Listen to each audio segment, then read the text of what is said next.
আসসালামু আলাইকুম রাহমাতুল্লাহ। বিসমিল্লাহির রহমানির রহিম। ওষুধ ছাড়াই যৌন রোগের স্থায়ী সমাধান।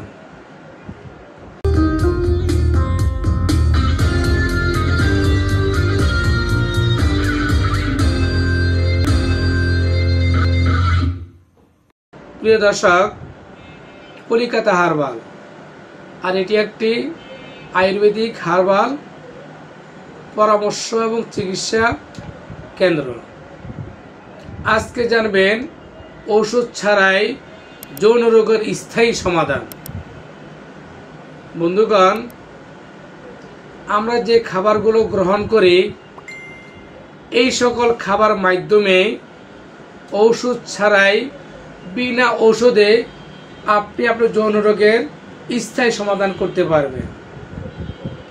আর এই জন্য আয়ুর্বেদিক গাছগাছালি উপকরণ এবং গাছগাছার শিকড় বাকড় বিভিন্ন ধরনের উপকরণ দিয়ে নিজে ঘরে মাধ্যমে ওষুধ তৈরি করে নিজের যৌন সমস্যা, যৌন অক্ষমতা, দ্রুত বীর্যপাতের সমাধান নিজের থেকে নিজে করতে পারবেন। এই জন্য পরিকল্পিত এবং পরিপূর্ণ জ্ঞান থাকা জরুরি। আজকে আমার এই ভিডিও বার্তার মাধ্যমে কিছু মেসেজ দেব যেগুলো আপনি ঘরে বসে খেয়ে প্রাকৃতিক উপায় ওষুধ ছাড়াই নিজের খাবার কিনে নিজে ওষুধ তৈরি করে খেয়ে নিতে পারবেন, যেটা আয়ুর্বেদিক হার্বাল ফর্মুলা অনুযায়ী।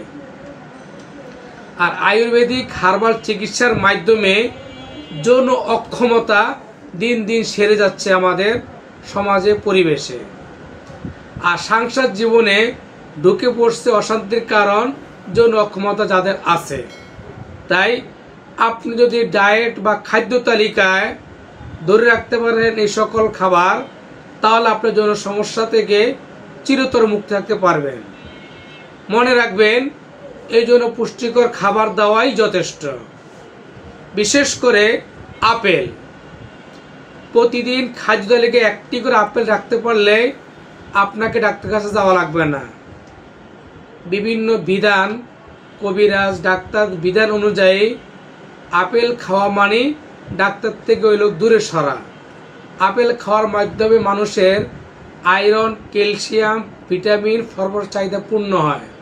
তাই রোজ একটি করে আপেল খেতে চেষ্টা করবেন এবং সংসারে প্রত্যেক ছেলে মেয়ে বাপ মাকে খাওয়াতে চেষ্টা করবেন শুধুমাত্র একটি করে আপেল। আর আপেল পুরুষের বিশেষ করে যৌনাঙ্গের রক্ত চলাচল বৃদ্ধি করতে সাহায্য করে। আপেলের অ্যান্টিঅক্সিডেন্ট মানুষের রোগ প্রতিরোধ ক্ষমতা বৃদ্ধি করে, পাশাপাশি যৌন অক্ষমতা দূর করে। এরপরে দুধ আমাদের সমাজে একটি আদর্শ পুষ্টিকর খাবার। দুধের ভিতরে যে পানিজ ফ্যাট থাকে, আর এই প্রাকৃতিক পানিজ ফ্যাট যৌন জীবনে উন্নত ঘটায়। তাই রোজ 1 গ্লাস করে দেশি গরুর গায়ের দুধ খাওয়ার চেষ্টা করবেন।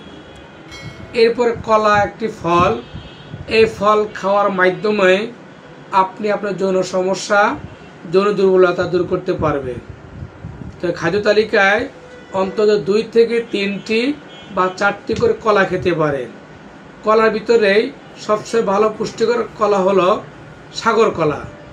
তাই খাদ্য তালিকায় বন্ধুগণ আপনারা প্রতিদিন 3 থেকে 4 পিস কলা রাখতে পারেন। কলা শুধু পুষ্টি বাড়ায় না, যৌন অক্ষমতা দূর করতে সাহায্য করে এবং যৌন ইচ্ছা তীব্র করতে সাহায্য করে। আর এতে প্রচুর পরিমাণে পটাশিয়াম থাকে, যা পুরুষ এবং মহিলাদের যৌন শক্তি যোগায়, পাশাপাশি নারীদেরও যৌন শক্তি বৃদ্ধি করতে সাহায্য করে কলা। এরপর রসুনকে বলা হয় পুরুষের ইনসুলিন। নারী পুরুষ উভয়ের জন্য রসুন খাওয়া প্রয়োজনীয়। রসুন যৌন উদ্দীপনা, যৌন আকাঙ্ক্ষা সৃষ্টি করে, রক্তের মাত্রা এবং রক্তের যে স্পিড বাড়াতে সাহায্য করে, পুরুষ এবং মহিলাদের গোপন অঙ্গের রক্ত চলাচল বৃদ্ধি করতে সাহায্য করে।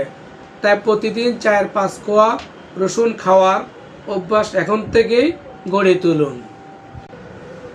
তাই প্রতিদিন রসুন খাওয়ার অভ্যাস গড়ে তুলুন ফ্যামিলি প্রত্যেক সদস্যকে। এরপরে মধুর কথা বলবো। মধু নারী এবং পুরুষের উভয়ের জন্য শক্তি বাড়াতে প্রতি সপ্তাহে অন্তত 3 থেকে 4 দিন মধু খাওয়ার অভ্যাস গড়ে তুলুন। মধু গরম পানিতে 1 গ্লাস পানিতে 1-2 চামচ মিশিয়ে গরম পানিতে মধু খেতে পারেন। তাতে করে এর গুণাগুণ অনেক গুণ বেড়ে যাবে। আর বাদাম খাওয়ার অভ্যাস প্রত্যেকটা নারী পুরুষের অভ্যাস গড়ে তোলা উচিত। কারণ বাদামে জিঙ্ক এবং পুষ্টিকর উপাদান থাকে। তাই যে কোনো বাদাম হতে পারে, চীনা বাদাম, কাঠবাদাম, কাজু বাদাম, আখরোট বাদাম, যে কোনো বাদাম পুরুষের জন্য এবং মা বোনদের খাওয়া সকলের জরুরি। এছাড়াও আপনার জনশক্তিকে আরও আকর্ষণীয় স্মার্ট করতে চাইলে আপনারা শিমুলের মূল এবং অশ্বগন্ধা পাউডার করে দুধের সাথে মিশিয়ে খেতে পারেন মিস্ত্রির সহযোগে।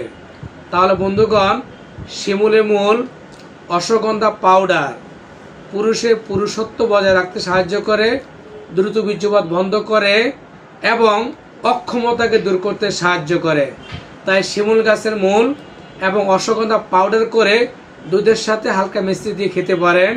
তাতে করে আপনার পুরুষ অক্ষমতা দূর হয়ে যাবে, যৌন দুর্বলতা দূর হয়ে যাবে এবং যৌন অঙ্গের রক্তচাপ বৃদ্ধি হবে। তাই ইরেকটাল ডিসফাংশন যাদের আছে তাদের দূর হয়ে যাবে, প্যানিস স্ট্রং বা শক্ত থাকবে।